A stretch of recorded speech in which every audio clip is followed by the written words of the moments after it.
and bait out the movement.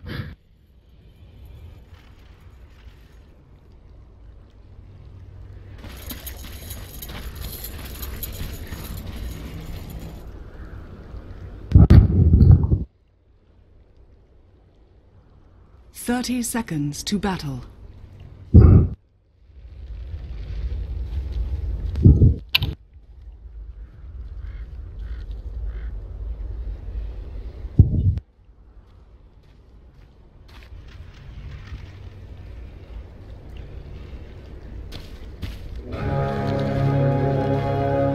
Can they see the rest?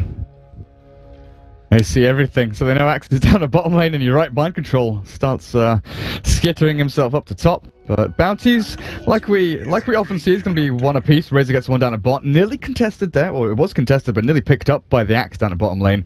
And look at this, aggro tri lane. What on earth is going on? Spectre in an aggro tri. And I guess with Dagger, you know, you've got Desolate, you've got a decent amount of damage, but it's something that you don't usually see.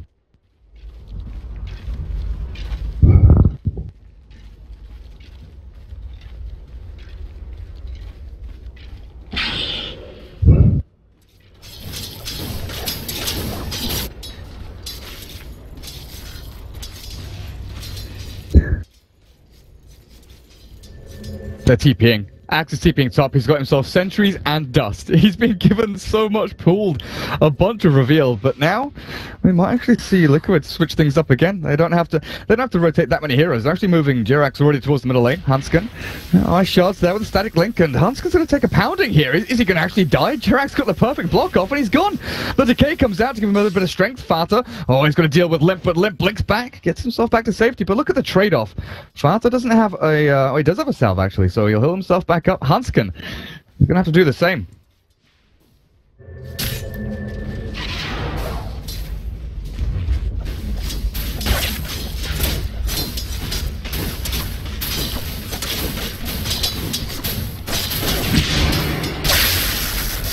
Yeah.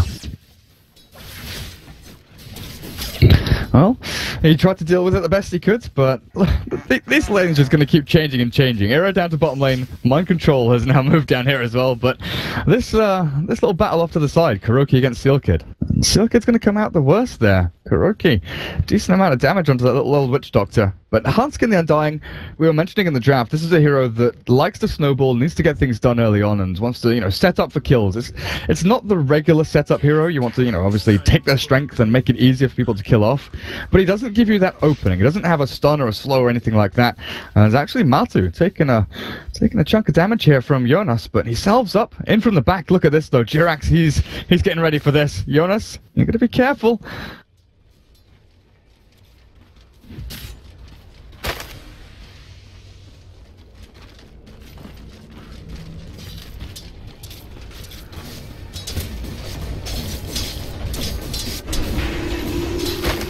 They've got sentries, they've got reveal down here, no dust though, mind control out of his webs, and Kuroki's still being chased. The Spiralings are there to slow down Hanskin, get a little bit of chip damage in. But where's the sentry? Oh, the sentry's out of range. Oh no, sorry, that's a Radiant Observer Ward anyway. But do we have any sentries actually here for the Dire? There's nothing, so they can't deward this, and mind control. Do you consider just oh, Jonas up the top actually, the snowball's gonna be there, and he gets the first blood with a tusk. Looked like Jonas went in a little bit too hard.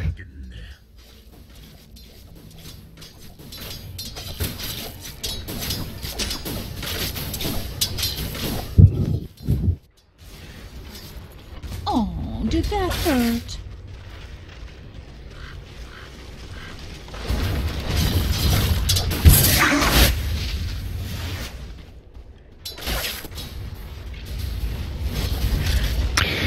Do you keep switching as Liquid? Because you know that you're only going to be switching 1 or 2 heroes, whereas NiP have to switch 3.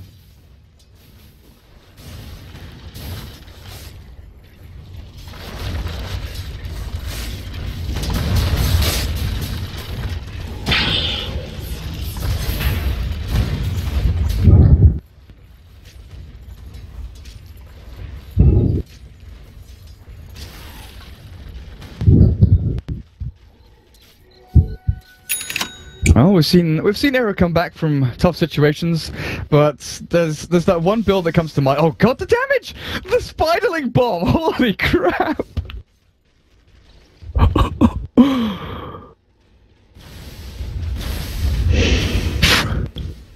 Look at him go away!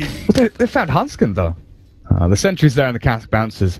But from what, 600 HP basically down to 250. That's some serious damage. And Kuroki's gone for 2 points up in Shadow Wave, so he's holding onto that Grave or Poison Touch skill just in case he needs it over on Mind Control. Well, they're coming in again with another sentry. 2-man decay.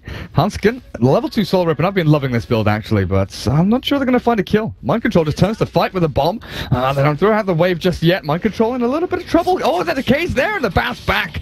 Spectre gets the kill with an invisible dagger that I didn't actually see.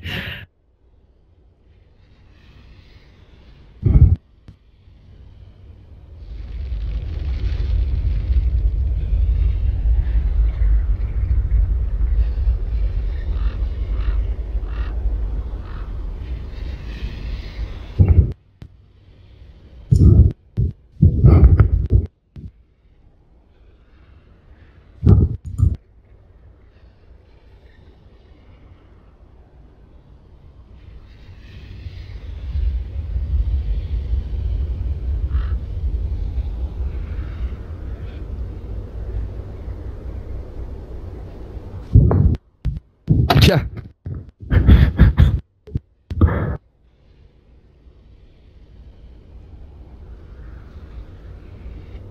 Yeah, and Broodmother's a hero that, you know, we've heard from a lot of people that play it, and I know a lot of the CIS guys have been coached by a certain sort of Broodmother savant, but, you know, yeah, they're all saying that it doesn't matter if you die a couple of times, as long as you get to like level 5, you get your phase boots or your orchid or whatever, you know, you build up into your items. Once you start taking control of the enemy jungle, that's where things really kick in, because you can pressure tier 1, you can take enemy jungle, you limit the farm of your opponent team.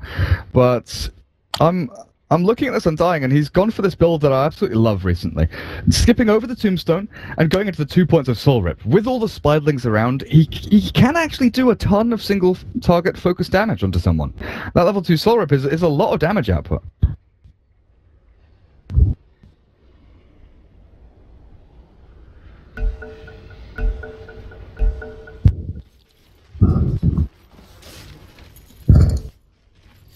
For you.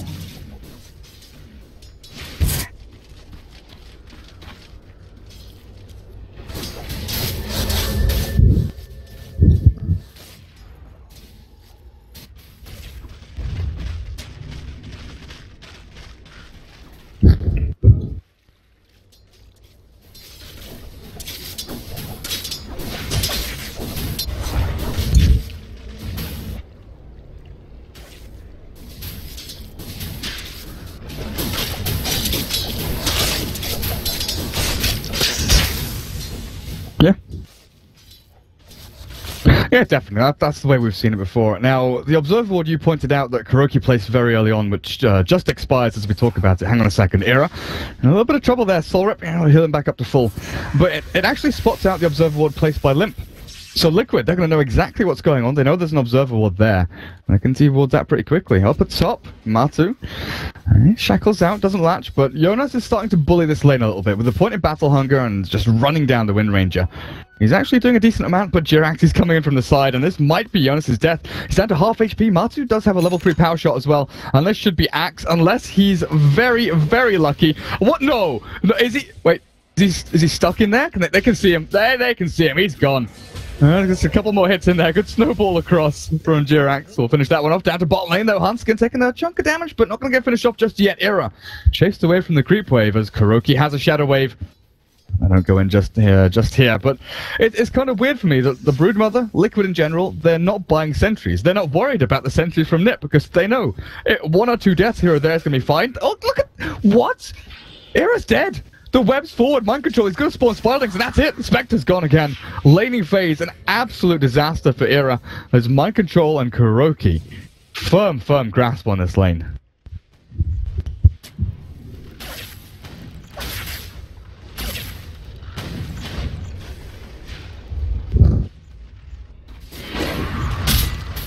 You're not going anywhere. Shut away! Maybe? Oh, he gets the kill. That was tight. That was very, very tight.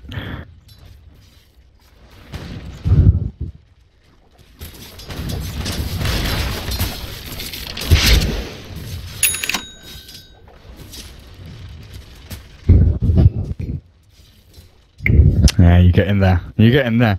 Now, Matumba Man, I'm guessing you got the pretty regular build, you know, like phase boots into Aghanim Scepter. I'm not sure if you want to go for a blink early on. You know, they've got lots of early aggressive potential, but this is the hero that you want to be your one role. You want to be farming. You want to build up into a pretty hefty carry. But blink against, you know, Quap against Spectre, getting that initial catch is going to be pretty potent. Now, again, Liquid, they swap lanes. And it doesn't cost them that much. They move like one hero here, one hero there, while NiP, they've got to move 3 heroes top to try and deal with the Broodmother, and they're going to run in, maybe find mind control. They've got a sentry down, the call's not there though, and he will get himself across his webs, but now they've found him. In comes Jirax and Kuroki though, and they want a piece of this action. Mind control, oh, the snowball across onto Era, and Era's gone, Steel Kid, they'll kill him off as well, but Jonas does get the kill onto the Broodmother just before he dies. Fata's here though, and that should be a simple takedown. Wait, where is? Oh, what? He's actually got his. Yeah, he tried to say like that was a guaranteed death situation, and I guess they maybe thought Limp was gonna come too, but Limp is in no condition to come and assist this gank, especially when Fata got a haste rune, I believe. So again, a total loss for NiP, and I think they're slowly losing their place in this game already. I hate to say it, it's only 9 minutes in, but Broodmother is just one of these heroes, Durga, honestly. There's a lot of these picks in Dota right now where they're just multiple units, multiple targets, and I think Secret abused Meepo the most and gave that good demonstration at MLG. You need to pick multiple heroes to counter this hero right now. Or at the very least, you need to pick a hero that can just sit in the lane, and when he switches lanes, you need to have him not worry about. Like when Axe doesn't get the Broodmother matchup, Axe is a useless hero. He got way over nerfed. He's not good against Windrunner, and the result is that he died twice in the lane, and now his game is shut down for the most part. And then you have Spectre, which is again very dependent on the resource focusing, and Matumba Man dies at the bottom lane. They're gonna try to go on Crow, but he's under the tower, and again, it's like a lot of heroes that they always have to invest to do anything. 4-man rotation down to kill off the Wind Ranger, while up at top, you know, tier 1 drops, Axe is up here. And this is the point in the game where I'm looking at the Axe and thinking, okay, he needs his Blink Dagger, where does he find it? He can farm the side lanes, maybe a little bit, but he's not going to farm efficiently or very quickly at Kuroki. You're way too far up here, my friends. Stunned. That should be his death. He can grave, keep himself alive a little bit longer. There's not going to be any TP reaction coming in though, and Dazzle is trying to do as much damage back as he can. But this is where Liquid very often take full control of the enemy jungle, and with a Broodmother, like, okay, she's top, she's moving mid and around here, but with the other 4 heroes, you can definitely get in there. I'm just waiting for an observer wall to be placed relatively deep, you know, sort of in this area here, to watch out for where Axe or even the Spectre's farming. That was very cocky movement by Kuro, and Matumba Man's doing it again too. He knows he can't die because he has win run, and actually Seal Kid might die here. Uh-oh. Is he gonna win for him? Yeah. Oh, yeah, there we go. Focus fire, run forward, and now there's a shackle shot in 4 seconds. Broodmother wants in. They want in on this one. The TP is not coming out from NiP, forcing them back, but Liquid, right here, right now, this is it. Tier 1 bot, enemy jungle, they want to take full control. Era's shackled up, and Hunskin taking a chunk of damage. He's got the soul rip back onto Era, but it's not going to be enough. They've got the damage, and they've got the tier 1 lip. Oh, does he have a blink? He does, but he's punched. Can't jump away. And Hunskin, he's left. And he's dead. It's just easy takedowns left and right from Liquid. Yeah. Again, a smooth rollover at the bottom tower, again with following with 3 kills, and Era didn't even get an opportunity to haunt. I think he had no mana for both haunt as well as dagger, I'm not too sure. But again, it's a haunt, like with all this presence with Broodmother spiderlings around, it's not going to desolate or do any damage. So I'm okay with them saving it there. Again, where does he farm? Where's his follow-up? Between these 2 melee cores in the Axe and the Spectre, where is their place in the game from here on out against the aggression coming out of Liquid? Yeah, I'm not sure, man. Not sure. Treads over on the Spectre, Orb of Venom, but nothing big. Now, Ninjas in Pyjamas, they were picking out when the sort of cycle came through, when the movement went through the Radiant jungle, they were picking out that ward spot, you know, somewhere in this area from Liquid, and I think that's a good shout. That's what I was looking for. But Kuroki, thinking 1 step ahead, or I don't know, 1 step behind, something like that, actually wards further to the north. So it's not going to get counted out, maybe wastes a couple of sentries out from NiP, but they still get a very similar amount of intel. But it's hard for NiP regardless, because even if they try to ward that, they realize that they have to ward the Broodmother as well. And when they drop sentries for the Broodmother, again, no catch until the Axe gets blink, and even then it's gonna be hard. Speaking of Axe, he just took a huge chunk of damage. It looks like a bait, and I think Matuma Man does realize it. So Liquid, I think, are just gonna push bottom in the meantime, where they see the two heroes locked up by the shards. Oh, and here it is. He sees them coming in, Spectre Haunt, but Matu is miles away. He's got a Shackle Shot to throw out onto Limp if he needs to, but again, 4 heroes up the top, the TPs are coming in, they've got the Plasma Field there, Era TPs, there's not a stun just yet, the Shackle will fly back to the fountain. So, NiP get themselves out, but down the bottom lane, Jonas and Silkit, they're dead to Spiderlings, and Jirax doesn't get the punch out just yet, maybe a Culling Blade will finish him off, and it will. Jonas gets the kill, but he's going to lose his own life in return. There's the Urn, and Mind Control chasing him down. We'll secure that. And now the Broodmother, 2,300 gold. With the face all of a boots sudden, right? Yep. And Jonas Fan does finish his Blink Dagger finally, which is good news for NiP, because they really need some plays to happen by the playmakers between the Quap as well as the Axe. But I'm wondering about an interaction. Can you turn on autocast on your Walrus Punch while your Berserker called, and then try to, because he was like mid animation for the Walrus Punch, and then he got called. And I guess what happened was, because it wasn't autocast, I feel like if it was autocast before he called him, he might have just been lifted into the air, and I don't think Jirax would have died. I'm not sure. That's an interesting one, huh? Yeah, because I think what call does is it mutes as well as silences, or rather it mutes, which is the silence to your spells, so you can't edit it. Kind of like Doom. But I'm pretty sure if he autocasted that Walrus Punch instead of casting it, then it would have gone through, and Jonas Fan might have died before he got the kill. So a small interaction change there. Yeah, you can use like Searing Arrows and Poison Attack from Clinks and Viper and things like, oh god. Yeah, okay. he's just dead. Yeah, that's just too easy. What do you do, Durka? I don't know.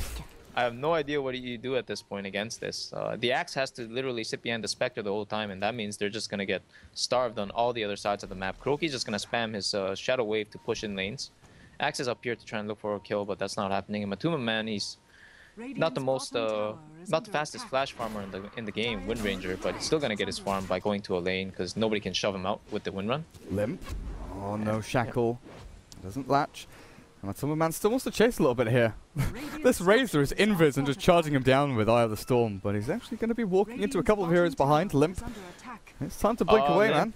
You should be watching your hero button. Oh my gosh. How? Oh my goodness, that just happened. So he was not looking at his hero, right? He was paying attention elsewhere. That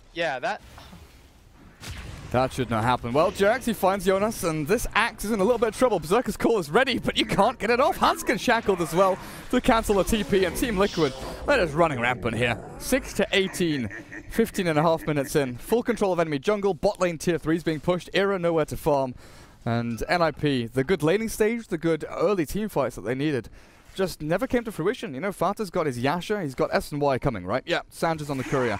So he's pretty stacked up, 8,300 net worth, the mid-Razor, while you look at the Aghanim Scepter's nearly done on the Wind Ranger as well.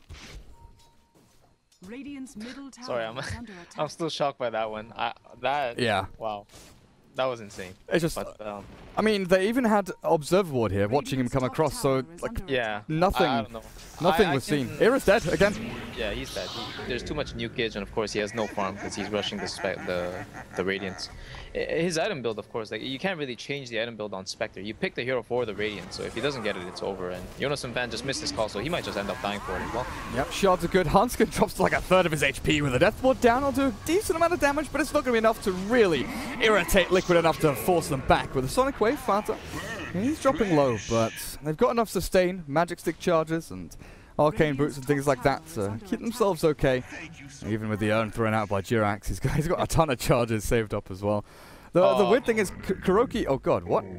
Yep, they just bursted him from the high ground. He was walking into fog, thinking that they all backed, but then they were kind of doing like a fake back thing, just abused them completely.